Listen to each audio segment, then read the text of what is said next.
بہت سے لوگ یہ کہتے ہیں کہ اللہ والوں کے قریب نہیں جانا چاہیے. بات سمجھ رہے ہیں کہ آیت پڑھتے ہیں وَمَا لَكُم مِّن دُونِ اللَّهِ أَوْلِيَاءَ کہ اللہ کے علاوہ تو تمہارا کوئی ولی نہیں ہے، تمہارا کوئی مددگار نہیں ہے، تمہارا کوئی ہیلپر نہیں ہے. بات سمجھ رہے ہیں؟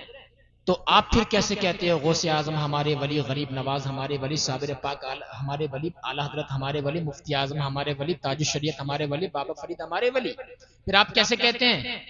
تو میرے دوستو یہ آیت برحق ہے، ہمارا اس پر ایمان ہے کہ اللہ تعالیٰ کے علاوہ کوئی اور ولی نہیں ہے. لیکن میرے دوستو یاد رکھنا، جو دیا بنا وہابیہ ہوتے ہیں ایک آیت کو پیش کرتے ہیں دوسری چھپا دیتے ہیں، ایک حدیث پاک کو پیش کرتے ہیں دوسری چھپا دیتے ہیں، سیدھی سادھی عوام کو پھانستے ہیں، کہتے ہیں اللہ نے فرمایا. اللہ کے علاوہ تو تمہارا کوئی ولی نہیں ہے، تمہارا کوئی مددگار نہیں ہے، تمہارا کوئی ہیلپر نہیں ہے. لیکن فرید نگر کے زندہ دل مسلمانوں، دوسری آیت میں اللہ تعالیٰ نے ارشاد فرمایا انما ولیکم اللہ ورسولہ والذین آمنوا، بے شک اللہ تمہارا ولی ہے، رسول تمہارے ولی ہے. جو لوگ ایمان لائے، جنہوں نے توحید کو مانا، جنہوں نے رسالت کی گواہی دی، وہ لوگ تمہارے ولی ہے. اب ایک آیت تو کہہ رہی ہے اللہ کے علاوہ تمہارا کوئی ولی نہیں ہے، دوسری آیت کہہ رہی ہے اللہ بھی تمہارا ولی ہے، ایمان والے بھی تمہارے ولی ہے. اب ان دونوں آیتوں کے درمیان مطابقت کیسے کی جائے گی؟ مسئلے کا سولویشن کیا ہے؟ تو مسئلے کا حل یہ ہے کہ حقیقی ولی جو ہے وہ اللہ رب العزت ہی ہے، اس کی عطا سے غوث اعظم ہمارے ولی ہے، اس کی عطا سے غریب نواز ہمارے ولی ہے، اس کی عطا سے صابر پاک ہمارے ولی ہے، اس کی عطا سے مجدد اعظم اعلی حضرت ہمارے ولی ہے، مفتی اعظم ہمارے ولی ہے، بابا فرید ہمارے ولی ہے. وہ ذاتی ولی ہے، یہ سب عطائی ولی ہے.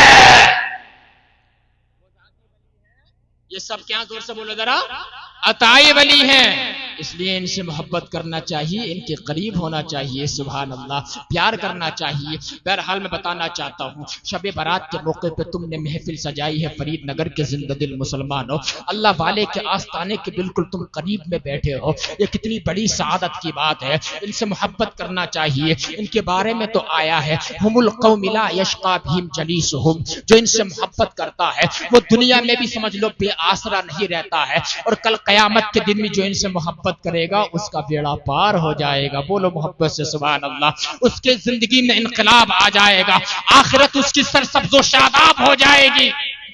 اللہ اکبر. شب برات پہ آپ نے سجائی یہ محفل. میں آپ کو بتاؤں شب برات میں جو ہے آج کا بہت یہ نورانی محفل ہے، اللہ تعالیٰ کیسے کیسے بہانے دیتا ہے مغفرت کرنے کے. کبھی شبی برات دیتا ہے، کبھی شب معراج دیتا ہے، کبھی شب قدر دیتا ہے، اور کہتا ہے کہ مجھ سے اس رات میں اللہ تعالیٰ کا اعلان ہے اپنی شان کے مطابق آسمان دنیا پہ تجلی فرماتا ہے.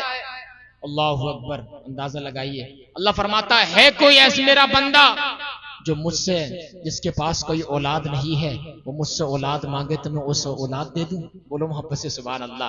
جو بے روزگار ہے مجھ سے روزگار مانگ لے تو میں اس کو روزی عطا کر دوں.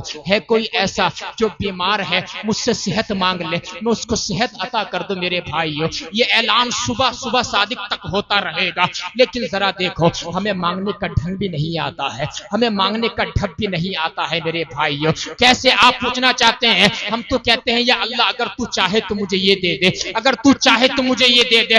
اس طرح مت مانگا کرو، بلکہ دعا مانگنے کا طریقہ یہ ہے، اس طرح مانگا کرو یا اللہ میں اولاد چاہتا ہوں مجھے اولاد عطا فرما دے. مولا میں رزق چاہتا ہوں مجھے رزق عطا فرما دے. باری تعالی میں صحت چاہتا ہوں مجھے صحت عطا فرما دے. اللہ اکبر کبیرہ. اللہ تعالیٰ تو بڑا بے نیاز ہے. اجیب دعوت الداعی اذا دعانی، جب کوئی اس سے دعا کرتا ہے اللہ تعالیٰ اس کی دعا کو ریجیکٹ نہیں فرماتا ہے، اپنی بارگاہ میں قبول کر لیتا ہے. لیکن اس کے لیے نا دعا قبول کرانے کے لیے نا دو شرطیں ہیں. اعلیٰ حضرت فاضل بریلوی کے والد نے بہت ساری شرطیں گنائی ہیں، لیکن دو شرطیں بتا دیتا ہوں اصولی طور پہ. رئیس المتکلمین علامہ نقی علی خان رحمۃ اللہ علیہ نے احسن البیع لآداب الدعا کے اندر فرمایا کہ دعا تو قبول ہو جائے گی لیکن دو شرطیں ہیں اس کے لیے. کتنی شرطیں ہیں ذرا زور سے بولو؟ دو شرطیں. پہلی شرط آپ فرماتے ہیں کہ رزق حلال کھاؤ، حلال رزق کھاؤ اور دوسرے نمبر پہ سچ بولو. جو حلال رزق کھائے گا اور دوسرے نمبر پہ سچ بولے گا اللہ تعالیٰ اس کی ہر جائز دعا کو قبول فرما لے گا. سبحان اللہ. بڑا بے نیاز ہے. تو آج کی رات ہے, مغفرت مانگو گے مغفرت مل جائے گی, رزق مانگو گے رزق مل جائے گا, اولاد مانگو گے اولاد مل جائے گی. جس کے پاس بیٹا نہیں ہے اسے بیٹا مل جائے گا, جس کے پاس بیٹی نہیں ہے اسے بیٹی مل جائے گی. قسم خدا کی اللہ بے نیاز ہے, اس کے یہاں کسی چیز کی کمی نہیں ہے. وہ تو ان اللہ علی کل شیء قدیر ہے, اس کا معاملہ تو کن فیکون والا ہے. وہ غیب سے نصرت و حمایت فرماتا ہے. اس کی بارگاہ میں ذرا مانگ کر کے دیکھو, ذرا رو کر کے دیکھو, گڑ گڑا کر کے دیکھو. آج شب برات ہے, آج کی رات میں مغفرت کا پروانہ تو ملے گا سب کو. اللہ کے حبیب نے فرمایا اس رات میں اللہ تعالی بعدد شعری اغنامی بنی کلب, اللہ تعالیٰ اس رات میں بنو کلب کی بکریوں کے جو اوپر بال ہوتے ہیں ان بالوں کی تعداد کے مطابق گناہگاروں کی مغفرت فرما دیتا ہے. سبحان اللہ. بنو کلب بہت بڑا قبیلہ تھا, اس کے اندر بکریاں تھی. بنو کلب کی بکریوں کے بالوں کی تعداد کے مطابق اللہ تعالیٰ اپنے گناہگار بندوں کو جہنم سے آزاد فرما دیتا ہے. سبحان اللہ. اس رات میں کتنے لوگوں کی بخشش ہوتی ہے, لیکن ذرا اندازہ لگاؤ, کتابوں کے اندر لکھا ہے اربعۃ, 4 لوگ ایسے ہیں جن کی اس رات میں بھی مغفرت نہیں ہوتی ہے. کتنے لوگ ہیں میرے بھائی, زور سے بولو ذرا. 4 لوگ. پیچھے والے بول دیں ذرا, کتنے لوگ ہیں؟ 4 لوگ ایسے ہیں جن کی اس رات میں بخشش نہیں ہے. ذرا سنو, ذرا میں آپ کو بتانا چاہتا ہوں. پہلا شخص کون سا معلوم ہے؟ یہاں بھی پہلے نمبر پہ وہی ہے جو ماں باپ کا نافرمان ہے, اس کی بھی اس رات میں بخشش نہیں ہے. شب قدر میں بھی نہیں ہے, شب معراج میں بھی نہیں ہے, شب برات میں بھی نہیں ہے. جو ماں باپ کی نافرمانی کرتا ہے عاقل لوالدیہ, اس کی اس رات میں مغفرت, اور زور سے بولو ذرا, نہیں ہے. وہ ثانی مدخن خمر, آقا فرماتے ہیں جو شراب پینے والا ہے, جو شراب کا عادی ہے, جو شراب پیتا ہے, اس کی بھی اس رات میں مغفرت نہیں ہے. علماء اکرام سے پوچھ لیجئے, مفتی صاحب قبلہ بیٹھے ہوئے ہیں, شراب کی ایک بوند اگر کسی کنویں کے اندر گر جائے تو سارے کنویں کا پانی ناپاک کر دیتی ہے. شراب وہ چیز ہے میرے بھائیو, اس سے بچا کرو, اس سے بچنا لازم ہے. شراب حرام ہے, ہر نشے والی چیز حرام ہے میرے بھائیو. جو شراب پیتا ہے, شراب پینے والا ہے, اس کی بھی اس رات میں مغفرت نہیں ہے, بخشش نہیں ہے. اللہ اکبر کبیرہ. ماں باپ کے نافرمان کی, شراب پینے والے کی اس رات میں مغفرت نہیں ہے. اور تیسرا شخص ہے بغض و کینہ رکھنے والا. بغض اور کینہ رکھنے والا. اچھا, بغض اور کینے میں بھی فرق ہے. بغض کہتے ہیں کسی سے جو ہے دل میں بغض رکھنا, دشمنی رکھنا, اور کینہ کہتے ہیں دشمنی کے ساتھ ساتھ یہ چاہنا کہ اس کو نقصان پہنچ جائے, اس کو کینہ کہتے ہیں. بغض و کینے رکھنے والے کی بھی اس رات میں مغفرت نہیں ہے.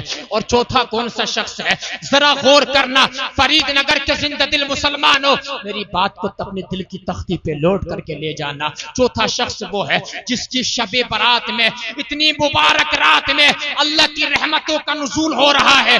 وہ شخص ہے قاطع الرحمن, جو رشتہ داریوں کو توڑنے والا ہے, اس کی بھی اس رات میں مغفرت نہیں ہے. اللہ اکبر. کہیں کسی کا رشتہ ہو جاتا ہے, اللہ کمینہ شخص جا کے اس میں بھجکر مار دیتا ہے, بھجکر بھی ایسی مارتا ہے کہ اس کا رشتہ ٹوٹ جاتا ہے. کبھی اس سے لڑائی کراتا ہے, کبھی اس سے لڑائی کراتا ہے. جو رشتہ داری کو توڑتا ہے اس کی بھی اس رات میں مغفرت نہیں ہے. رشتہ داری توڑنے والے, شراب پینے والے, ماں باپ کو ستانے والے, اس کے علاوہ طرح طرح کے بغض رکھنے والے, اپنے اوپر غور کر, شب برات میں بھی تیری مغفرت نہیں ہے. ذرا غور کر.